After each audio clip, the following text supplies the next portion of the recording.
12/6/77।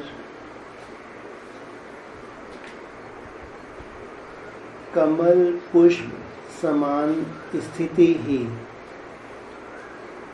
ब्राह्मण जीवन का श्रेष्ठ आसन।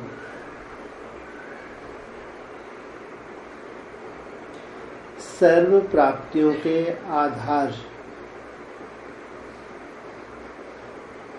बाप ने समर्थ, बंधन मुक्त, योग युक्त आत्माओं के प्रति बाप दादा ने ये महावाक्य उच्चारे।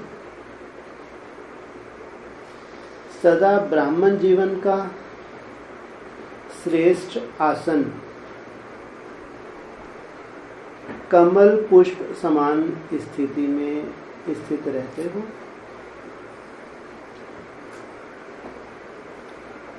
ब्राह्मणों का आसन सदा साथ रहता है, तो आप सब ब्राह्मण भी सदा आसन पर विराजमान रहते हो। लौकिक में जो ब्राह्मण होते हैं क्या करते हैं? अपना आसन अपने साथ ही रखते हैं। पूछा, हर कर्म करते हुए मैं ज्योति स्वरूप आत्मा इस देह से फला कर्म करा रही हूँ, है ना? कमल पुष्प समान आसन। कमल पुष्प समान स्थिति अर्थात सदा हर कर्मेंद्रियों द्वारा कर्म करते हुए भी इंद्रियों के आकर्षण से न्यारे और प्यारे। सिर्फ स्मृति में न्यारा और प्यारा नहीं, लेकिन हर सेकंड का सर्व कर्म न्यारे और प्यारे स्थिति में हो, इसी का यादगार आप सबके गायन में अब तक भी भक्त हर कर्मेंद्रिय के प्रति महिमा में नयन कमल, मुख कमल, हस्त कमल कहकर गायन करते हैं। तो यह किस समय की स्थिति का आसन है? इस ब्राह्मण जीवन का। अपने आप से पूछो, हर कर्मेंद्रियां कमल समान बनी हैं। नयन कमल बने हैं देखते हुए, ना देखो। हस्त कमल बने हैं कर्म करते हुए भी, जैसे कि हाथों से न्यारे प्यारे। कमल अर्थात कर्म करते हुए भी विकारी बंधनों से मुक्त। जैसे लौकिक दुनिया के कर्म होते हैं, वैसे ही हमारे कर्म क्या हो जाते हैं? अलौकिक। देह को देख भी रहे हैं, लेकिन देखते हुए भी नयन कमल वाले हैं। देह को देखते हुए जैसे कि नहीं देखते, देह के आकर्षण के बंधन में नहीं आएंगे। जैसे कमल जल में रहते हुए जल से न्यारा अर्थात जल के आकर्षण के बंधन से न्यारा, अनेक भिन्न भिन्न संबंध से न्यारा रहता है। कमल के संबंध भी बहुत होते हैं। उसको क्या दिखाते हैं? बहुत लंबा चौड़ा उसका परिवार भी दिखाते हैं। अकेला नहीं होता, प्रवृत्ति मार्ग की निशानी का सूचक है। ऐसे ब्राह्मण अर्थात कमल पुष्प समान बनने वाली आत्माएं प्रवृत्ति में रहते हुए, चाहे लौकिक चाहे अलौकिक, साथ साथ किचड़े अर्थात तमोगुनी पतित वातावरण में रहते हुए भी न्यारे, चाहे लौकिक हो चाहे अलौकिक। संग दोष बाबा बहुत याद दिलाते हैं, बाबा अन्य दोष। तो ब्राह्मणों की दुनिया में संग दोष, ब्राह्मण तो ब्राह्मण ही है।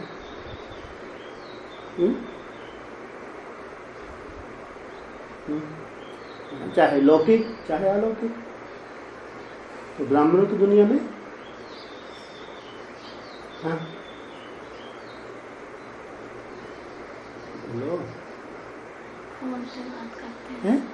बात करते हैं फोन से, तो भी लगता है। फोन से बात करते हैं? यहाँ कौन से आपस में फोन से बात करते हैं? हाँ बोलो। ब्राह्मणों की दुनिया में हाँ, ब्राह्मणों में परखना है तो सब ब्राह्मण, लेकिन शुद्धता अगर है, पुरुषार्थहीन है, ये ज्यादा शिकायत कहाँ रहती है? ज्यादा परखना किनको होता है? घर में या बाहर? हेलो, हैं? घर में? अच्छा। अरे भाई लोग जो बाहर धक्के खाते हैं, नहीं खाते, हाँ, उनको तो बहुत जरूरत पड़ती है। ब्राह्मणों की दुनिया की बात कर रहे हैं, ब्राह्मणों से मिलने की बात कर रहे हैं, अज्ञानियों से नहीं। शुद्र ब्राह्मणों से अगर मिलते हैं तो वो पुरुषार्थहीन हैं या पुरुषार्थी हैं? पुरुषार्थहीन। और उनसे मिलेंगे तो दुर्गति हुई है और होती रहेगी। फिर बाबा कहते 10 साल धक्के खाएंगे। ऐसे तुच्छ ब्राह्मणों का अगर संग करेंगे तो अभी ठोकर नहीं, या बहुवचन ठोकरें, क्योंकि संग दोष लग रहा है और पहचान नहीं है। सबसे बड़ी बात, केवल भगवान को पहचान लिया काफी है क्या? हाँ, काफी है। हाँ? अरे उनकी रूपरेखा भी तो देखो। रूपरेखा कैसे देखे? रूपरेखा अमृत वेला से लेके जो जैसे जैसे श्रीमद् परमान मुरली में इशारे हैं, तुम जानते भी हो, सबसे बड़ी बात है। और फिर सोचते मैं इनको सुधार दूँ। हराम खोर, खुद तो सुधरो। ये क्या चतुर बुद्धि क्या चलाते हैं कि हम इनको सुधारेंगे, इनके साथ रहेंगे, खुद दुर्गति हो जाती है। सोचो खुद की। हाँ, फिर वो गीत वीत गा के याद करते रहते हैं। बस गीत लगा लिया, आंसू बहा लिए, बाबा भी ठोकर मारे, बस ये चले हैं ब्राह्मणों को सुधारने।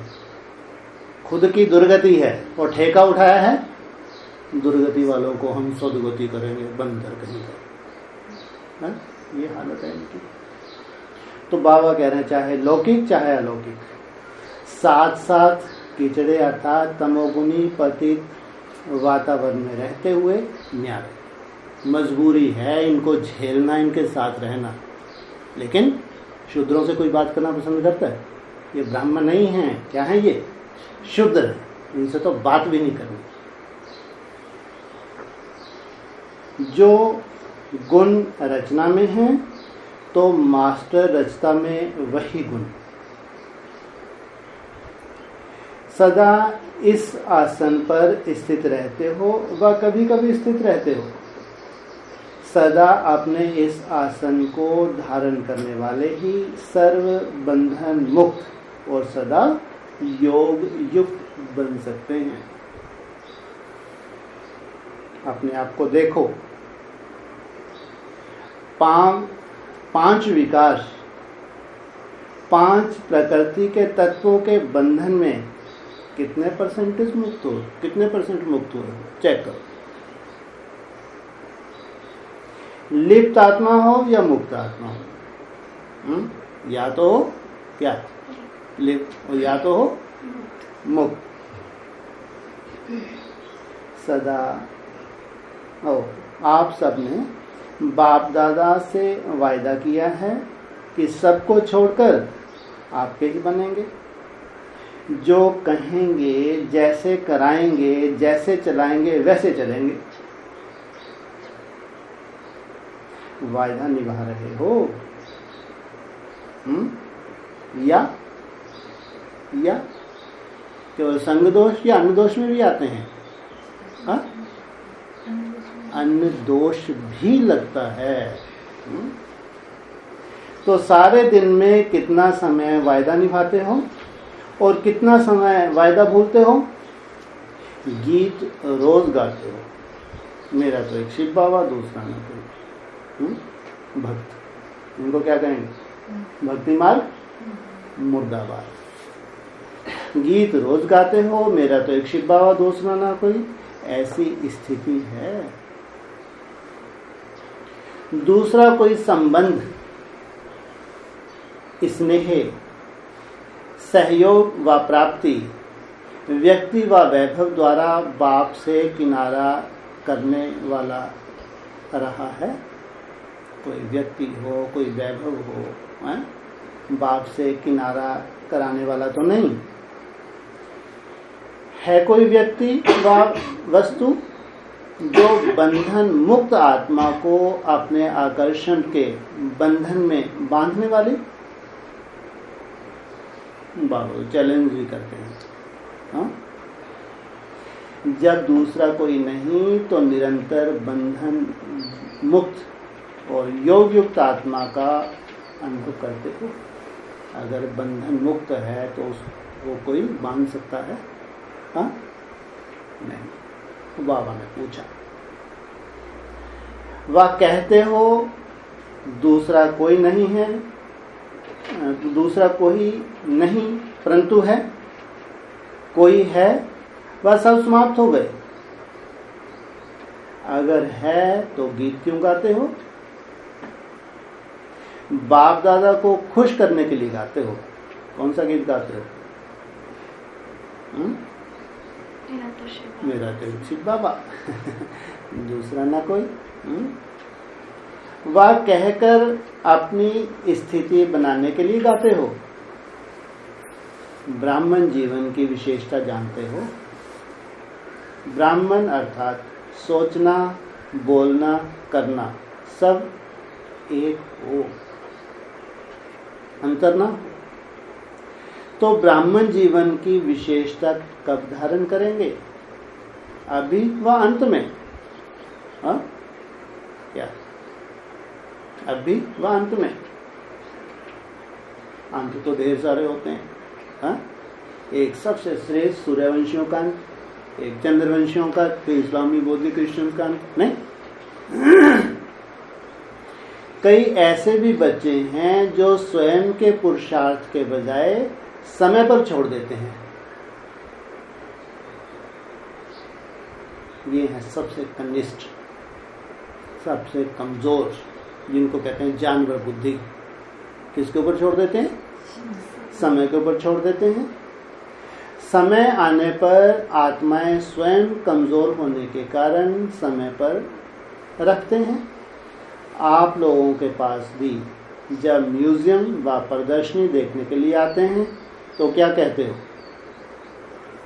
समय मिलेगा तो आएंगे। वो लोग क्या कहते हैं? समय मिलेगा तो आएंगे। अभी हमको समय नहीं है।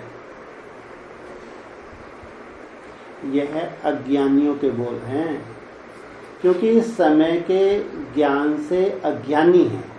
अभी वर्तमान समय कौन सा चल रहा है? ये क्या है? अज्ञानी हैं। इनको समझ नहीं है कि अभी कैसा समय आने वाला है। लेकिन आपको तो ज्ञान है कि कौन सा समय चल रहा है। इस वर्तमान समय को कौन सा समय कहते हैं? वर्तमान समय को कौन सा समय कहते हैं? हाँ जी, संगम युग। कौन सा समय कहते हैं? वर्तमान समय को आपको तो ज्ञान है, कौन सा समय कहते हैं? हाँ, पुरुषोत्तम संगम। जहाँ से पुरुषों में उत्तम आत्माएं बनने लगती हैं, तो उसको संगम युग नहीं कहेंगे। वो साधारण संगम तो उनके लिए। हाँ, जो शूद्र ब्राह्मण है वो इंतजार है उनको। अभी तो कितने 14 वर्ष पड़े। क्या इंतजार है कि अभी कोई ऐसा जादू होगा, ऐसा भयंकर वैराग आ जाएगा, हम फटाफट अपनी सीट, अब तो धक्के खाओ, सेवाएं करो, प्रदर्शनी लगाओ, मेले लगाओ। तो कल्याणकारी युग अथवा समय कहते हो ना, सारे कल की कमाई का समय कहते हो। श्रेष्ठ कर्म रूपी बीज बोने का समय कहते हो, 5000 वर्ष के संस्कारों का रिकॉर्ड भरने का समय कहते हो। जन्म जन्मांतर का रिकॉर्ड भरने का समय अभी है, तो विश्व कल्याण विश्व परिवर्तन का समय कहते हो। तो समय के ज्ञान वाले भी वर्तमान समय को गवाते हुए आने वाले समय पर छोड़ दें तो उनको क्या कहा जाए? उनको क्या कहा जाए? क्या कहेंगे? अज्ञानी कहेंगे ना। जानते भी हैं लेकिन फिर भी समय के ऊपर छोड़ें। क्यों छोड़ देते हैं समय के ऊपर? क्यों छोड़ देते हैं समय के ऊपर? जानते हैं, हाँ, अलबेलापन। थोड़ी सी मेहनत करके देखी, नहीं हुआ, छोड़ दिया। और जो सूर्यवंशी है उनको कैसा दिखाया? सदा पुरुषार्थ में खड़े हुए। उनकी तो सालों की मेहनत है, लेकिन ये मंदबुद्धि थोड़ी सी मेहनत करेंगे, नहीं हुई तो फिर छोड़ देंगे। तो समय भी आपकी क्रिएशन है। क्या है? समय आपकी रचना है। क्रिएशन के आधार पर क्रिएटर का पुरुषार्थ हो, अर्थात समय के आधार पर स्वयं का पुरुषार्थ हो, तो उसे क्रिएटर नहीं कहा जाएगा।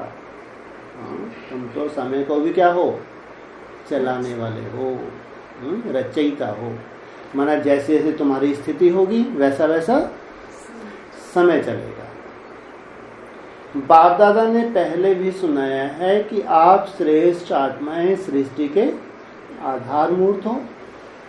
ऐसे आधारमूर्त समय के व किसी भी प्रकार के आधार पर हों तो अधीन कहेंगे व आधारमूर्त कहेंगे। तो आपने आपको चेक करो कि सृष्टि के आधारमूर्त आत्मा किसी भी प्रकार के आधार पर तो नहीं चल रही।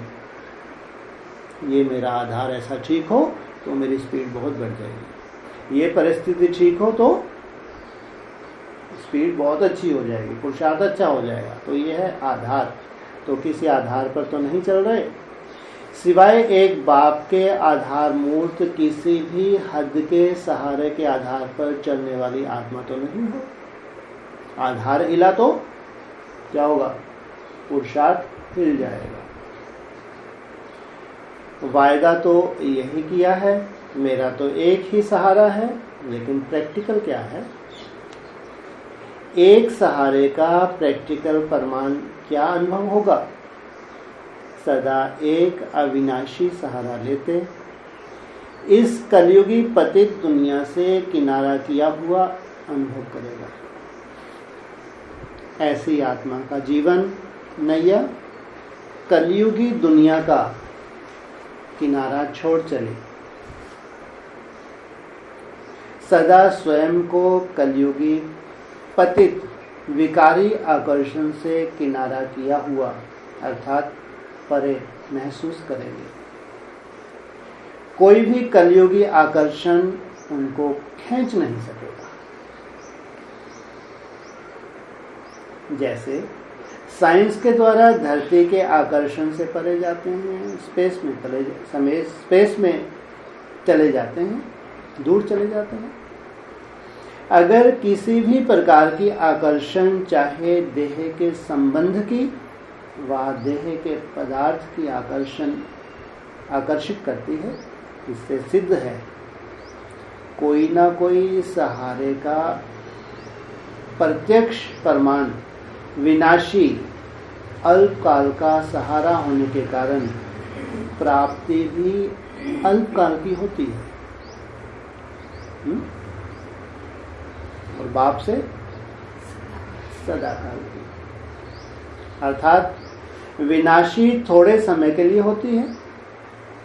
जैसे कोई कहते हैं थोड़ा अनुभव होता है, याद रहती है, शक्ति मिलती है। शक्ति स्वरूप का अनुभव होता है लेकिन सदा नहीं रहता। कारण अवश्य एक सहारे के बजाय कोई ना कोई हद के सहारे का आधार लिया हुआ है। आधार भी हिलता है और स्वयं भी हिलता है, अर्थात हलचल में आते हैं। तो अपने आधार को चेक करो। चेक करना आता है? चेक करने के लिए दिव्य अर्थात समर्थ बुद्धि चाहिए। अगर नहीं तो बुद्धिवान आत्माओं के सहयोग से अपनी चेकिंग करो। बाप दादा ने हर ब्राह्मण आत्मा को जन्म होते ही दिव्य समर्थ बुद्धि और दिव्य नेत्र ब्राह्मण जन्म का वरदान रूप में दिया है। वह यूं कहो कि ब्राह्मणों के बर्थडे की गिफ्ट है,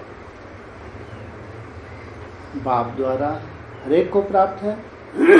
कौन कौन सी? दिव्य बुद्धि और दिव्य नेत्र।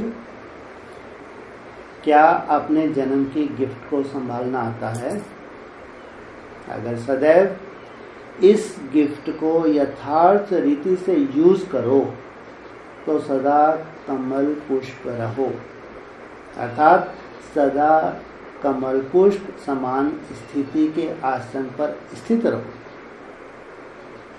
एक होता है दिव्य बुद्धि, दूसरी होती है साधारण बुद्धि भी और चानी बुद्धि भी होती है। साधारण बुद्धि दुनिया में है, साधारण रूप से चल रहे हैं, कोई ऐसे विशेष लक्ष्य है ही नहीं। चानी बुद्धि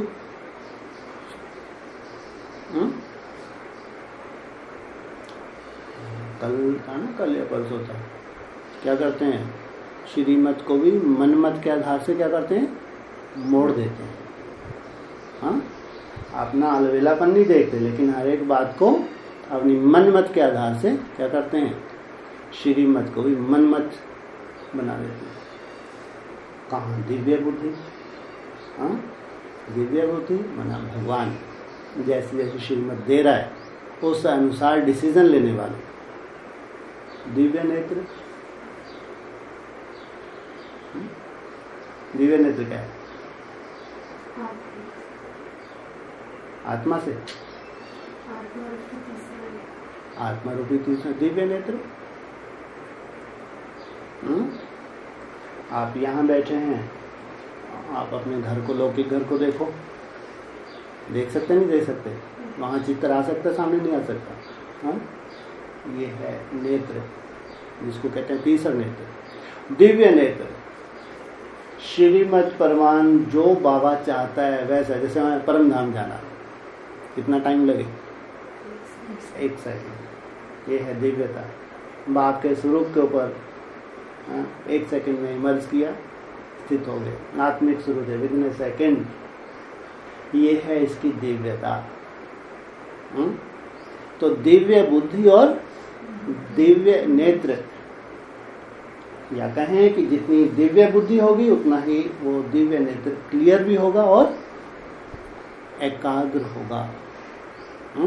जहाँ चाहें, जितने समय के लिए चाहें उसको स्थिर कर सकते हैं और हर चीज स्पष्ट इमर्ज किया और एकदम पिक्चर स्पष्ट।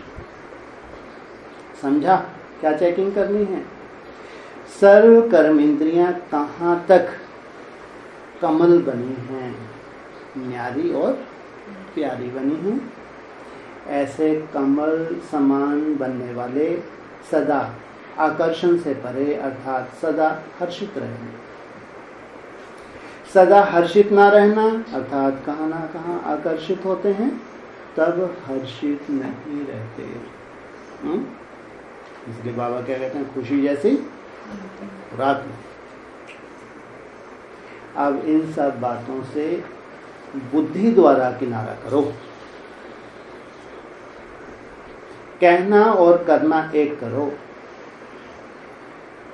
वायदा करने वाला नहीं, लेकिन निभाने वाले बनो। अच्छा, सर्व बंधनों से एक बाप दूसरा न कोई, ऐसे सदा स्वयं को आधारभूत समझने वाले।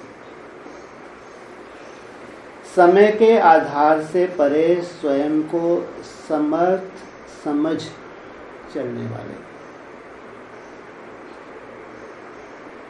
बंधन मुक्त आत्माओं को और सदा योग युक्त आत्माओं को बाप दादा का याद प्यार और नमस्ते। आज से मुलाकात है। पांडव और शक्तियां दोनों ही युद्ध स्थल पर उपस्थित हैं। पूछा क्या कौन से योद्धे हो? रूहानी योद्धे। युद्ध करते हुए, विजय प्राप्त करते हुए आगे बढ़ते चल रहे हो, तो विजयी आत्माओं को सदा विजय की खुशी हो। विजयी वालों को दुख की लहर नहीं होगी। दुख होता है हार में, है? विजयी रत्न सदा खुश और हर्षित रहते हैं। स्वप्न में भी दुख का दृश्य ना आए, अर्थात दुख के अनुभव की महसूसता ना आए। कहाँ पे? स्वप्न में। ये कब होता है? जब स्वप्न में भी दुख की लहर ना आए। ये कब होता है?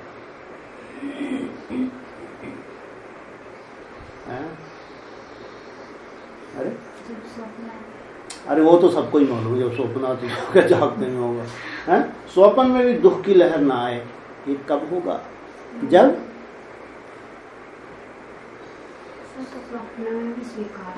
अरे स्वप्न में भी दुख की लहर ना आए, कब होगा ये?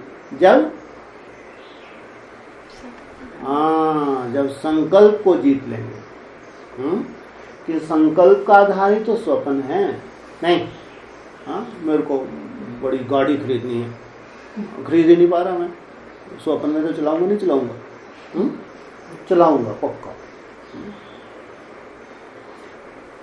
जीत लिया स्वप्न में कट। इसलिए स्वप्न का आधार भी संकल्प है। तो बाबा कह रहे हैं स्वप्न में भी दुख का दृश्य न आए, अर्थात दुख के अनुभव की महसूसता न आए। स्वप्न में भी तो दुख होता है। कोई ऐसा दृश्य देख करके स्वप्न में भी दुख की लहर आती है? पूछा। एक तो हो गई ये जीता हुआ, एक होगा माया स्वप्न में आ गई, तो पूछा दुख की लहर आती है? मुंडा सरकता है?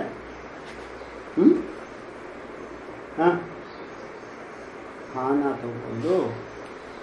नहीं मुंडा सरकता माना? अरे संकल्प हो नहीं आ रहे, स्वप्न में माया आ रही है लेकिन मुंडा नहीं सरक रहा, साक्षी हो गए। ये भी जैसे कि जीता हुआ है। स्वप्न के प्रति भी डिस्टर्ब नहीं है, माना साक्षी हैं।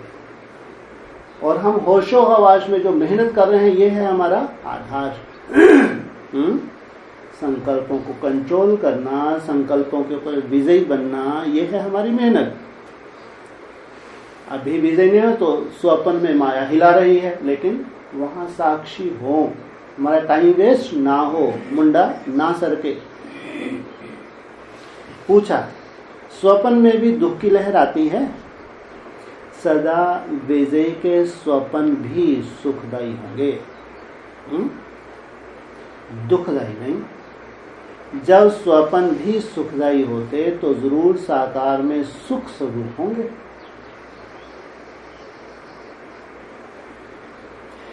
जब आप अपने गुणों की महिमा करते हो तो कहते हो सुख स्वरूप, या दुख भी स्वरूप भी कहते हो। आत्मा क्या है? आत्मा का अनादि स्वरूप सुख है, तो दुख कहाँ से आया? जब अनादि स्वरूप से नीचे आते हो तो दुख होता है। तो ऐसे अनुभव करते ही दुख से किनारा हो गया। दूसरों के दुख की बातें सुनते दुख की लहर ना आए, क्योंकि मालूम है दुख की दुनिया है। आपके लिए दुख की दुनिया समाप्त हो गई। आपके लिए तो कल्याणकारी चढ़ती कला का युग है। तो संकल्प से भी दुख की दुनिया को छोड़ा।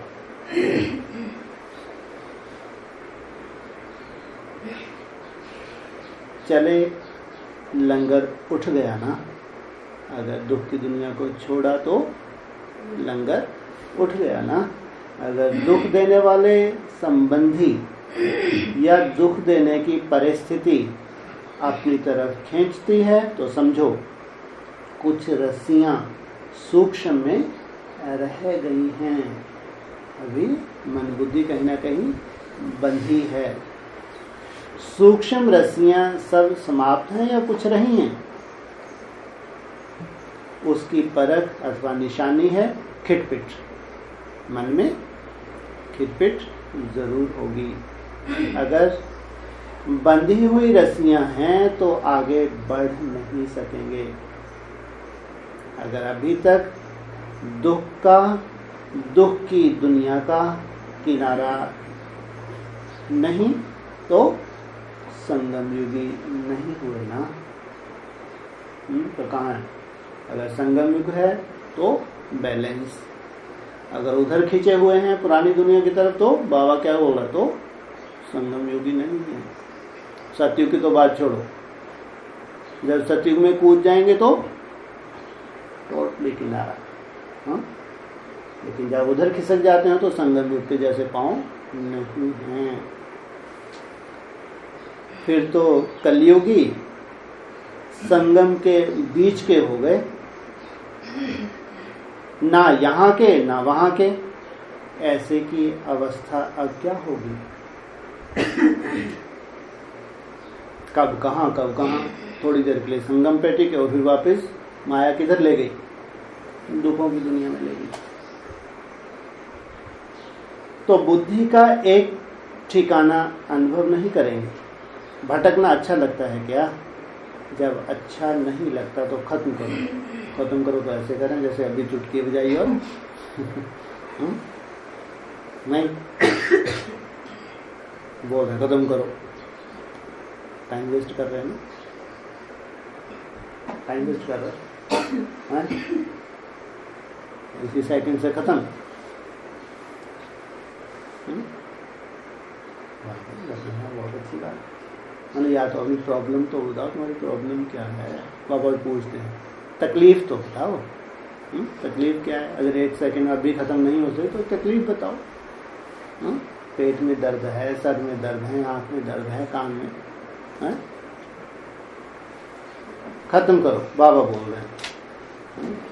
ऐसे 17 में बोला था खुश रहो,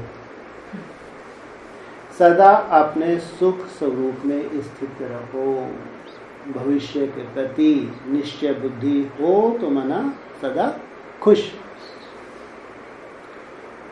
बोलो तो भी सुख के बोल। दुखी होगा तो क्या करेगा? कैसे बोल बोलेगा? सुंदर। दूसरों को दुख पहुंचाने के बोल ही निकलेंगे। सोचो तो भी सुख की बातें। अपने प्रति सदा कैसी सोचोगी? पुरुषार्थहीन करने वाली, कमजोरी की सोचोगी। देखो तो भी सुख स्वरूप आत्मा को देखो। देहे को ना देखते हुए किसको देखें? आत्मा को देखें। शरीर को देखेंगे तो शरीर तो है ही अंतिम विकारी तत्वों का बना हुआ, इसलिए सुख स्वरूप आत्मा को देखो। ऐसा अभ्यास चाहिए। जैसे सतयुगी देवताओं को दुख शब्द का पता ही नहीं होगा। वाह, क्या कहा? जो सतयुगी देवता होंगे उनको दुख क्या होता है मालूम ही नहीं होगा, और सुख क्या होता है मतलब जो भगवान सुख देना चाहता है वो क्या होता है हमको मालूम ही नहीं। अतीन्द्रिय सुख क्या होता है हम अपनी अपनी कल्पना कर लेते हैं क्लास में, लेकिन मालूम ही नहीं। अगर उनसे पूछो तो कहेंगे दुख कुछ होता भी है क्या? हाँ, जैसी पीढ़ी चेंज हो जाएगी। ये सबसे भाग्यशाली पीढ़ी है जिन्होंने दुखों के पहाड़ भी देखे हैं और अपार सुखों का भी अनुभव किया है। इनके सुख की वैल्यू है। जो अगली पीढ़ी होगी उनके सुख की कोई वैल्यू। दुख क्या होता है मालूम ही नहीं। उन्होंने जन्म ले लिया तो उनको मालूम ही नहीं है दुख क्या होता है। इसलिए बाबा जी कहते हैं अगर दुख नहीं है तो सुख की वैल्यू नहीं। तो वह संस्कार यहाँ ही बनने हैं। ऐसे संस्कार बनाओ जो दुख शब्द का ज्ञान ही ना रखे। प्राप्ति के आधार पर मेहनत कुछ भी नहीं है। सुख स्वरूप स्वयं को बनाने के लिए जो प्राप्ति है उसके लिए मेहनत कुछ भी नहीं है। सजा के संस्कार बन जाएं, सदा के संस्कार बन जाएं। उसके लिए अगर एक जन्म के कुछ वर्ष मेहनत भी करनी पड़े तो क्या बड़ी बात है। 5000 वर्ष के संस्कार बनाने के लिए थोड़े समय की मेहनत है। कितने समय का संस्कार? सोचो, हम तो सोचते थे 2500 वर्ष का संस्कार। 2500 वर्ष दुख नहीं होगा, लेकिन अभी क्या कह रहे हैं? कितनी भाग्यशाली आत्माएं होंगी जो 5000 वर्ष तक भी कैसी रहती हैं? सुखी रहती हैं। ये हो सकता है। जब तलवारें चलेंगी, मारकाट मचेगी, भावना, तो भी उनको एक जो उनका नशा होता है, जो कॉन्फिडेंस होता है, जीत की जो उनको एक अंदर उनके अंदर भरा हुआ है, हमको जीतना ही है, वो कुछ भी दुख नहीं है। कितने घाव थे? वो कौन सा था? वो है राणा सांगा। सोचो 80 हो 84 हो, क्या फर्क पड़ता है? नशा का विघ्न आता है, उसमें कोई नुकसान नहीं, क्योंकि आता है विदाई लेने के लिए। किस लिए आ रहा है विघ्न? विदाई लेने के लिए। लेकिन अगर रुक जाता है तो नुकसान है। आया तो विदाई लेने के लिए, उसमें ये भी रो रही, चलो मैं भी रो लेता हूँ। साथ में सहयोगी बन गया और फिर लंबा समय चला। आए और चला जाए। विघ्न को मेहनत मेहमान बनाकर बिठाओ मत। क्या करते हो? मैं अकेली में जाती तो बैठ जा। अभी ऐसा पुरुषार्थ चाहिए। आया और गया। क्या विघ्न आया और ये नहीं बोला कि विघ्न नहीं आएगा। कैसा बन जाओ तुम? आया और गया। विघ्न को अगर घड़ी घड़ी का भी मेहमान बनाया तो आदत पड़ जाएगी, फिर ठिकाना बना देंगे। विघ्न को भी एक परमानेंट ठिकाना बना, ये ठीक है, यहाँ तो परमानेंट जगह है, कम से कम इसके पास तो आता हूँ तो फटाक से कोई असर ही नहीं होता, आया और गया। लेकिन जहाँ विघ्न को ले चलो, यहाँ जगह है तो यहीं पे बैठो ना अपन। इसलिए आया और गया। आधा कल्प माया मेहमान है, इसलिए तरस तो नहीं करना पड़ता। बेचारी आधा कल्प के लिए जाने वाली है माया, चलो कुछ देर तो अपन क्या कर लो, इसको अपना क्या बना लो, साथी बना लो। तो अभी विदाई हो जाएगी नहीं हो जाएगी इसकी? तो बाबा पूछेगा इसके ऊपर तरस तो नहीं पड़ता? अब तरस मत करो। क्या कहा? अब तरस मत करो। अभी भी याद की यात्रा के अनुभव और डीप रूप से हो सकते हैं। वाह, अभी समय है। वर्णन सब करते हैं, याद में रहते भी हैं, लेकिन याद से जो प्राप्तियां होनी हैं उस प्राप्ति की अनुभूति को और आगे बढ़ाओ। उसमें अभी समय और अटेंशन देने की आवश्यकता है। आपके पास कोई कमी नहीं है। किसकी? समय की है जरूरत है, अटेंशन की, जिससे मालूम पड़ेगा कि सचमुच अनुभव के सागर में डूबे हुए हैं। जैसे पवित्रता शांति के वातावरण की भासना आती है, वैसे श्रेष्ठ योगी लगन में मगन रहने वाले हैं, यह अनुभव हो। नॉलेज का प्रभाव है। अभी क्या है, जो जानकारी हैं उनका प्रभाव है, योग की सिद्धि स्वरूप का प्रभाव हो। क्या? योग की सिद्धि हो जाए। वह तब होगा जब आपको अनुभव होगा। जैसे उस सागर के तले में जाते हैं, वैसे अनुभव के सागर के तले में चले जाओ। रोज नया अनुभव हो तो याद की यात्रा पर अटेंशन हो। अंतर्मुख होकर आगे बढ़ना वह अभी कम है। क्या कह रहे हैं बाबा? अंतर्मुख होकर आगे बढ़ना वह अभी, माना कुछ ना कुछ पहले से वाचा में कंट्रोल किया है, वो चाल माना ज्यादा बोलने वाला, बक बक करने वाला, हाँ तो उसको अंतर्मुखी कहेंगे। लेकिन पहले से क्या है, यहाँ क्यों देख रहे हो, यहाँ तो कोई बात करता है? करते हैं। अच्छा, कब से? कभी कभी। जिसको आदत ही पड़ी हुई है, वाचा में आए बिना रह ही ना पाए, तो बाबा इशारा दे रहे हैं, अंतर्मुख होकर आगे बढ़ना वह अभी कम है। माना इसका मतलब पहले से प्रोग्रेस है। सेवा करते हुए भी याद में डूबा हुआ हो, जरूर सेवा में भी सहयोगी है, लेकिन अभी सेवा में भी खुद भी बाहर मुखी और दूसरों को भी घसीट के ले जाओ। कहाँ? अंतर्मुखता से बाहर मुखता में ले, क्योंकि अपने को तो आदत नहीं है। तो सेवा करते हुए भी याद में डूबा हुआ है, यह प्रभाव अभी नहीं पड़ता। अगर तुम महारथी हो, पावरफुल हो, तो वातावरण से प्रभावित हो सकते हो। नहीं, दूसरों को भी ये अनुभव हो कि सेवा करते करते भी ये कहाँ है, खोया हुआ। सेवा करते हैं यह प्रभाव है, बहुत मेहनती हैं, ये प्रभाव है, लेकिन निरंतर योगी हैं, वो स्टेज पर आओ।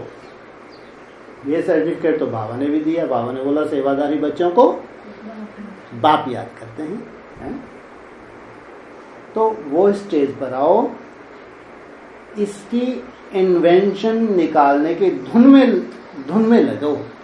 क्या? सेवा करते करते भी योग युक्त होकर रहना है। बाबा कह रहे इसकी धुन लग जाए।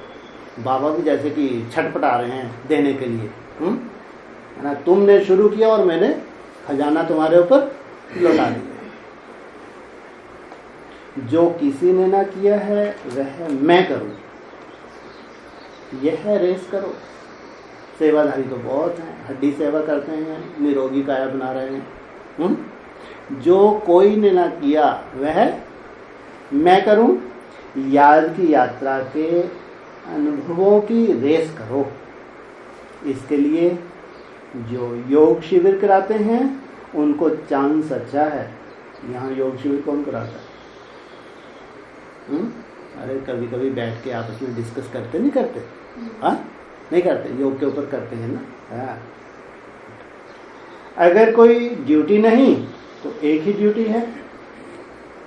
अगर मान लो कोई स्थूल सेवा नहीं है तो फिर एक ही ड्यूटी है, याद के गहरे अनुभव में चला जाना। इससे निर्विघ्न सहज होते वातावरण चेंज होता है। खुद भी निर्विघ्न होंगे और दूसरों को भी निर्विघ्न बनाएंगे। वायुमंडल चेंज होगा। सब अपने में बिजी, दूसरों को देखने सुनने की, विघ्नों में कमजोर होने की मार्जिन नहीं रहती। तो अपने पुरुषार्थ में मगन हो गए, बिजी हो गए। ऐसा प्लान बनाओ जो हरेक अपने में डूबा हुआ हो। इसको कहेंगे अव्यक्त मधुबन। चाहे साकार चीजों का नशा हो, चाहे प्राप्ति का, उससे ही उसमें ही लवलीन रहो। वातावरण में मत आओ जो लहर फैले। इसलिए मिसाल दिया कमल पुष्प। अच्छा, ओम शांति।